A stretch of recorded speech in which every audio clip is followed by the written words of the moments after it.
Nah, kalau ambil itu kata, seandainya chatting antara Jack dengan Ira tentang resiko besar, apakah Jack menerangkan resiko besar itu dapat dikaitkan juga dan Jack juga ikut terlibat dalam pembunuhan? Kan tidak. Karena kemarin pun poin-poin ada yang bohong juga ada. Itu ketahuan. Kebohong-kebohong suka ketahuan dalam persidangan.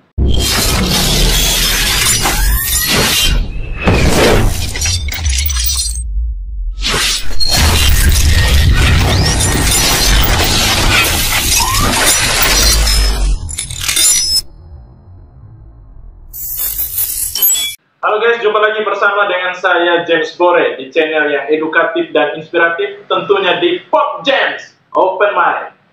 Ya, seperti yang kita ikuti perkembangan dalam pengusutan kasus PKC, IU sebagai tersangka yang kedua pada akhirnya telah ditahan oleh penyidik Polda NTT. Dan seperti yang kita tahu bahwa penasihat hukum yang selama ini mendampingi IU maupun RB tentunya juga punya langkah-langkah strategis untuk bagaimana membela klien mereka. Dan saat ini ya sudah hadir bersama dengan saya penasihat hukum dari terdakwa Randi Bajide maupun tersangka IU, Bapak Yance Tobias Mesa, sarjana hukum. Selamat sore, Pak. Sore. Ya, Abang, ini kita langsung saja. Siap. Kalau kita coba sedikit flashback ke belakang, Ya. Abang mewakili tersangka IU kemarin sempat mengajukan pra-peradilan di pengadilan, namun ditolak nih. Siap. Terus yang kedua sempat juga mengajukan eksepsi mewakili terdakwa Randi, ya, tapi juga ditolak oleh pengadilan. Siap. Nah, ini menurut Abang sendiri ini tanggapannya bagaimana nih? 2 kali ditolak nih dalam beberapa upaya. Berbicara konteks pra-peradilan dan eksepsi terhadap surat dakwaan jaksa, itu bagian daripada suatu itu sudah diatur oleh undang-undang. Nah, itu pertama. Kedua, menyangkut dengan materi pra dengan eksepsi, itu hanya menyangkut formilnya, belum masuk pada pembuktian dalam artian materi. Kenapa kami ajukan pra-peradilan? Karena menurut pendapat kami, penetapan itu tergesa-gesa oleh penyidik. Penetapan tergesa-gesa. Nah, kenapa kami bilang menetapkan tergesa-gesa? Karena pertama, yang menerangkan, yang melakukan satu yang melakukan satu tindak pidana ini adalah Randi, yang mana Randi belum diperiksa terhadap Ira Ua. Apakah dia lakukan itu karena kata itu, atau karena apa? Kalau seandainya penyidik Polda melakukan penetapan tersangka, sementara Randi dia lakukan pembunuhan karena model gini, bagaimana kaitan antara perbuatan Randi yang lakukan itu dengan bahasa yang tidak connect? Kan gitu. Nah, maka kami coba ajukan itu. Kedua lagi, keterangan itu menurut kami berdiri sendiri. Berdiri sendiri. Walaupun 1000 saksi menerangkan si A, tapi kalau keterangan itu berdiri sendiri, tanpa didukung oleh petunjuk dan lain-lain, itu saya harusnya di ini. Tapi ya, pertama-tama karena sudah melalui putusan pengadilan, maka kami harus menghargai putusan itu. Silakan, karena jumlah saksi-saksi sekian, bukti sekian, itu kan kita uji juga. 58 saksi itu. Ya, 58 saksi itu. Itu nanti kita uji. Nah, itu nanti kita uji. Kedua, menyangkut eksepsi. Berbicara eksepsi ini kan ada hal-hal di situ memang kami perlu untuk eksepsi supaya mengoreksi, supaya kalau memang itu diterima, diajukan kembali oleh jaksa, kan gitu. Nah, tapi kalau ditolak, ya sudah kita uji dalam pokok perkara. Nah, gitu. Nah, ini keterkaitan dengan bahasa yang mengatakan bahwa bahasa mengatakan bahwa hidup saya tidak tenang selama Astrid masih hidup. Ini kan masih ada, bukan hidup. Selama Astrid masih ada. Ya. Ini yang mungkin menjadi salah satu alasan IU juga akhirnya ditetapkan jadi tersangka. Tapi kan kita tahu bahwa bahasa ini punya keterkaitan dengan posisi si RB yang menerjemahkan itu. Ya. Berarti kan sebenarnya di sini RB juga adalah saksi mahkota ya, Pak? Ya. Nah, apakah RB ini sudah diperiksa sebagai saksi mahkota untuk menguatkan penyidik menetapkan IU sebagai tersangka? Sampai saat ini RB belum diperiksa. RB belum diperiksa Periksa untuk Irawati. untuk dalam kaitan dengan pernyataan itu, pernyataan Ira itu, Pernyataan bahwa Ira. selagi masih ada, saya tidak tenang itu sampai sekarang. Kenapa belum diperiksa? Berapa kali penyidik Polda pernah meminta Randi itu 3 kali di waktu ketika masih ini untuk diperiksa. Nah, dari Randi menanyakan, Ya. pihak saya sudah tahu kok belum? Nah, ketika saya dikonfirmasi oleh teman-teman, saya bilang, diperiksa dalam perkara yang mana? Sementara perkara sudah P21. Perkara yang mana? Kalau mau kasih diperiksa, kasih surat panggilan, supaya kami buat surat kuasa menampingi sebagai saksi. Tapi sampai sekarang pun penyidik tidak pernah mengkonfirmasi hal itu, maka kami belum buat surat kuasa dalam rangka pendampingan Randi. Kenapa? Karena ini sudah P21, apa yang mau dicari? Kan gitu. Tapi tidak pernah dikasih dalam bentuk surat, kesaksian untuk siapa, tidak pernah informasi kepada kami pengacara untuk panggil dia, karena dia sudah tahanan jaksa, berarti kewenangan pada jaksa. Maka ketika dipanggil Randi diperiksa, Randi bilang saya siap diperiksa, tapi saya pengacara harus hadir. Kalau menurut abang sendiri, kalau seseorang ditetapkan menjadi tersangka berdasarkan sebuah pernyataan yang punya kaitannya dengan orang lain, Ya. gitu, terus pada akhirnya orang lain ini atau dalam hal ini RB misalnya tidak diperiksa, nah abang melihat kira-kira penetapan tersangka terhadap IU ini seperti apa? Seperti awalnya saya bilang, tergesa-gesa. Tergesa-gesa. Apakah nanti setelah penetapan tersangka baru muncul niat untuk memeriksa RB, misalnya kalau ada seperti Itu namanya mendahului dong, kan dia saksi mahkota dong. Yang lakukan kan dia, membunuhnya kan dia. Harusnya konfirmasi dulu, tapi kalau bagi saya, keterangan dia sudah tertuang dalam BAP terdahulu. Kan gitu. Dengan penyidik dengan melihat BAP dia itu menyentuh tidak dengan bahasa itu. Kalau menurut saya. Nah, karena ketika kami dari tim PH Randi, ketika mulai dari tanggal 2 Desember mendampingi yang bersangkutan, dia menjelaskan itu sangat jelas. Bahwa mula-mula terjadinya itu kan dari masalah ketahuan perselingkuhan antara korban dengan Irawati. Nah, itu pun dikonfirmasi, dijelaskan masalah selingkuh pun itu diberitahukan oleh Sonia dengan siapa Santi Mansula. Nah, ketika diketahui itu, maka Ira menanyakan pada Randi. Ketika menanyakan Randi mengakui. Maka di situ malam-malam baru Ira tanya. Itu sekitar bulan Mei. Ira tanya, benar selingkuh dengan Astrid, korban, sampai dapat anak. Ya, dia mengakui. Karena malam-malam, maka Randi Ira mulai marah, tapi marah ini dia segala macam, tapi bukan itu. Sampai menangis-nangis sampai tidur.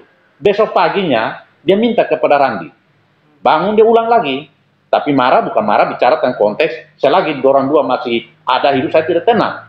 Tidak, nanti dalam saksi dulu keterangan ini baru kita lihat.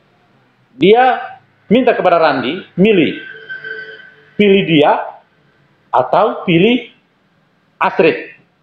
Kalau dia pilih Astrid, maka ceraikan dia. Nah, Randi memilih Ira. Dengan memilih Ira, maka ditindaklanjuti dengan minta supaya kalau bisa blokir nomornya Astrid. Ketika diblokir nomornya Astrid mulai cari Randi lewat teman-teman, suruh buka blokir, ada WA, tolong baca. Kedua lagi, carilah Ira. Nah, karena dengan demikian, maka Ira komunikasi dengan Santi Mansula. Komunikasi Santi Mansula, maka seperti terjadi yang WA beredar itu. Komunikasi. Nah, setelah itu, Ira inbox dia pun saudara laki-laki. Nah, itu pun ketitik nomor HP di saudara laki-lakinya Om Jack. Kalau seandainya tolong jaga dia pun saudara perempuan, dan kalau dia cari Randi, informasi pada dia supaya dia bisa tegur Randi, dia jaga Randi di rumah. Itu ya ada beredar sebagai istri. Si istri sah meminta tolong. Nah, tapi yang terjadi tidak pernah. Nah, ketika itu karena dicari terus, maka sampai pada pernah Randi meminta tanya laporan dari, kalau tidak salah, dari Santi Mansula, terus dari Sonia, maka Ira tanyakan, sonde lama lagi ini bahasa, son lama lagi, mungkin ketemu kembali dengan ini Astrid ini.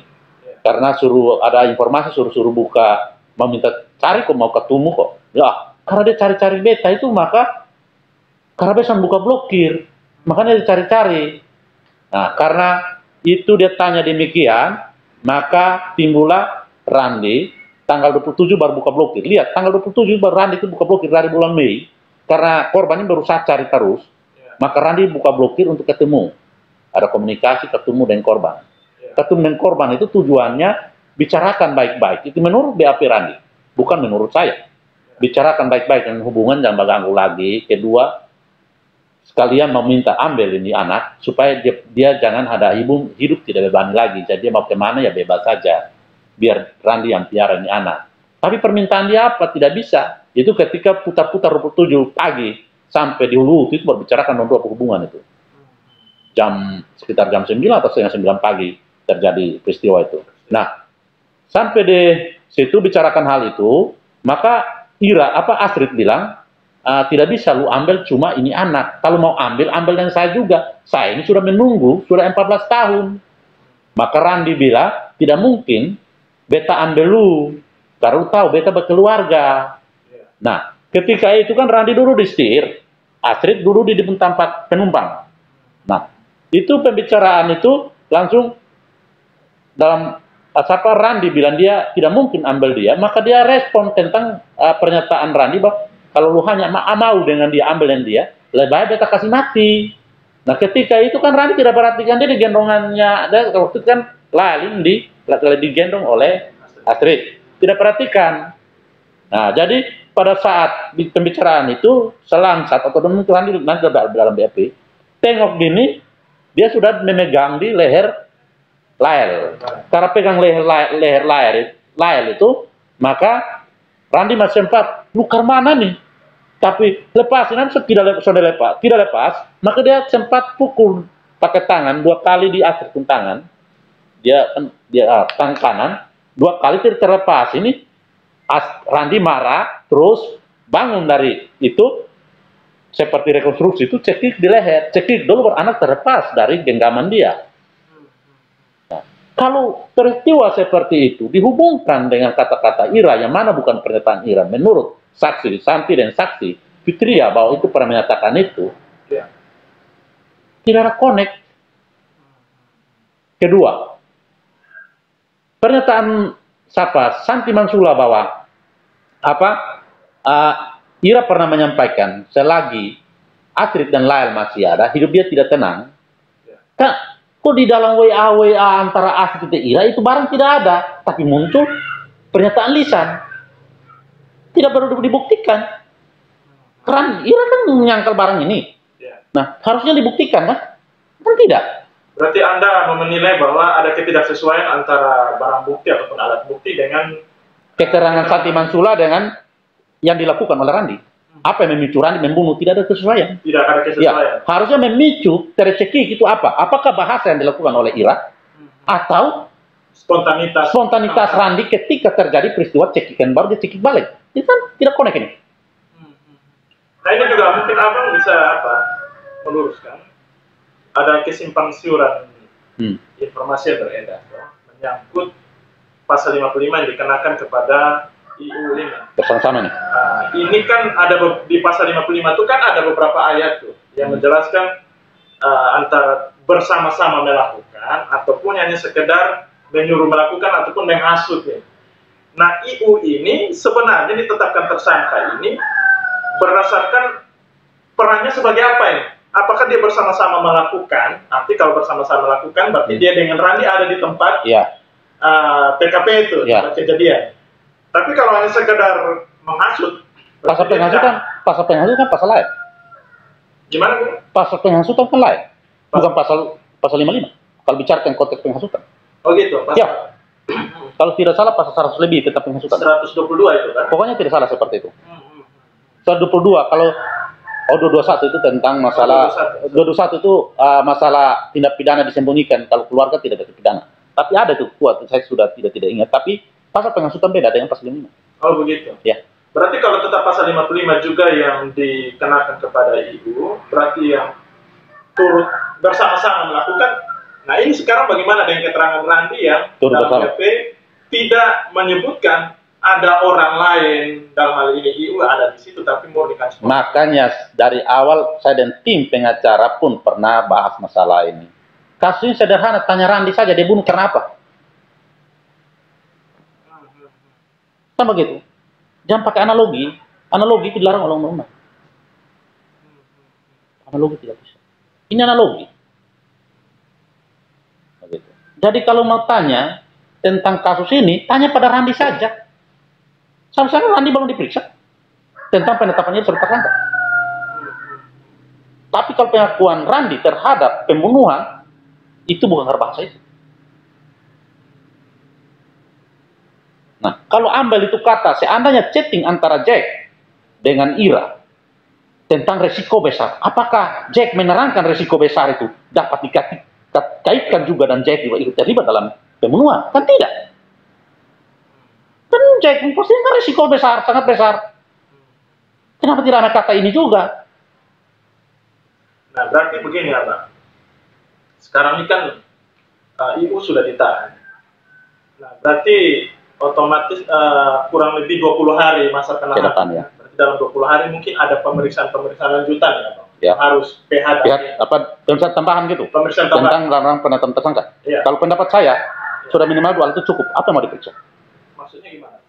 Kan penetapan tersangka minimal 2 alat bukti cukup. Ya. Ditambah keyakinan hakim. Ya. Selesai. Apa yang mau diperiksa?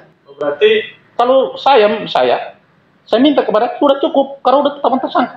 Lain hal belum cukup bukti untuk masih mencari ya, jangan tetapkan dong sudah tersangka. ya menurut Anda kalau dari Anda sendiri kira-kira penetapan tersangka ini benar-benar belum cukup bukti? Menurut keyakinan polisi sudah cukup bukti. Maka ketika meminta tambahan keterangan daripada tersangka, saya minta tersangka juga bisa menolak untuk memberi keterangan. Tahu sudah tersangka. Ya, keterangan seperti apa, catatan itu kasih kepada dia itu, tanyakan dalam sidang saja. Oh, begitu. Kalau cukup bukti, kok apa yang mau dicari? Kalau menyangkut kualitas bukti, itu kita uji dalam sidang. itu diuji dalam sidang. Kita Tapi uji dalam. kalau dari Abang sendiri, kan kemarin di pra-peradilan itu kan tidak diuji menyangkut kualitas. Kualitas. Kalau Anda sendiri mungkin pernyataannya, ini berkualitas atau tidak? Kalau tadi saya sudah bilang, Ira menyatakan gini, sementara Randi lakukan pembunuhan karena ini. Itu saja kita uji dua-dua. Yang lakukan langsung, berhadapan langsung antara, kan hanya 3 orang ini. 2 sudah jadi korban, tinggal Randi yang sudah tersangka, sudah mengakui dia perbuatan. Sudah mengakui. Apakah ketika Randi menerangkan bahwa dia mau bicara baik-baik, terus karena itu, karena tidak mau harus ambil dengan dia, maka yang korban yang satu, kalau hanya ambil dia, saya kasih mati, apa hubungan dengan kata ini? Kan tidak. Kalau hubungannya oke. Tapi kalau kita lihat dari kata ini, dihubungkan dengan Randi ketika lakukan, bagi saya terputus. Cari kata lain. Kenapa? Pada saat Randi diperiksa di polisi, itu saya masih ingat bahwa terjadi pembunuhan itu dengan pasal 30 karena Ira ancam Randi cerai, yang saya dengar ketika periksa itu. Tapi muncul kata-kata ini seperti apa, saya tidak tahu. Oh, dia ini istri saya. Kalau ini bukan perkataan dia, tapi kalau memang benar diposisikan bahwa ini kata dia, seorang istri saya kalau dengan suami, kalau dia hidup saya tidak tenang, kalau masih ada, pantas loh. Kita semua ini beristri kok. Atau ada istri yang suami keliuran di luar, lepas dia. Mau dapat anak 10 terserah. Ada. Itu abnormal, itu bini-bini dong. Ya. Abang, terus setelah IU ditahan, apakah ada upaya dari keluarga melalui PH penasihat hukum abang mereka ini untuk melakukan penangguhan penahanan terhadap IU? Ada keluarga sudah ngomong, Ya. tapi saya timbang-timbang tidak mungkin. Tidak mungkin, maksudnya tidak mungkin mengajukan atau tidak mungkin dikabulkan? Tidak mungkin dikabulkan. Tidak mungkin dikabulkan. Daripada capek-capek, saya coba pikirkan dulu. Kenapa keyakinan abang adalah tidak mungkin dikabulkan. Apakah mungkin penyidik akan mencurigai ibu akan melarikan diri, menghilangkan barang bukti atau apa? Jadi gini. Karena biasanya yang tidak dikabulkan itu kan? Kalau berita barang bukti cuma HP.